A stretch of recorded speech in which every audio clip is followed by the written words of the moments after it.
गर्मी का मौसम वैसे तो पसीना और बंदा बहुत ज़्यादा खप जाता है गर्मी से, लेकिन एक बड़ी अच्छी चीज़ होती है और वो ये है कि फल बहुत ज़्यादा हमें नज़र आते हैं, बहुत ज़्यादा तादाद में और मुख्तलिफ़ इक़साम में हमें और आज कल ही फलों का बादशाह आम भी हमें नज़र आता है, मगर आज हम आम की बात नहीं कर रहे। आज हम एक और बड़े मज़े के फ्रूट की बात कर रहे हैं, जो छोटा-छोटा होता है, ब्लैक-ब्लैक होता है, लेकिन होता बड़ा खट्टा-मीठा मज़े का है। फ़ालसे की बात कर रहे हैं जी। बिल्कुल। तो गर्मी में फ़ालसा भी आ जाता है, बहुत लोगों का पसंदीदा होता है, हमारा भी बहुत पसंदीदा है। तो इसके फ़वाइद बहुत ज़्यादा होते हैं और इसके फ़वाइद अगर आपने जानने हैं, तो उसके लिए देखिए हमारी ये रिपोर्ट।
वर्ड में कमी आता है, जो इसे दिल की सेहत के लिए मुफीद फल बनाता है।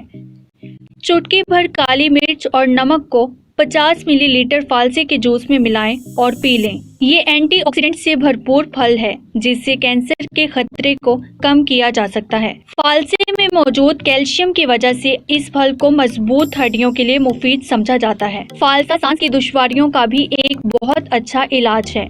ये दमा, खांसी, सर्दी और गले की सोजिश जैसे मसाइल का इलाज कर सकता है। अरूज फातिमा, मेट्रो टाइम न्यूज़। तो फलों का इस्तेमाल बहुत ज़रूरी है आपकी स्किन के लिए, सेहत के लिए और आपके आने वाले वक्त के लिए, ताकि आप सेहतमंद और तरोताज़ा रहें। बिल्कुल जी, और गर्मी में तो ये बहुत ज़्यादा ही ज़रूरी होता है, तो फ़ालसे के इतने सारे फ़वाइद तो हमने देख लिए।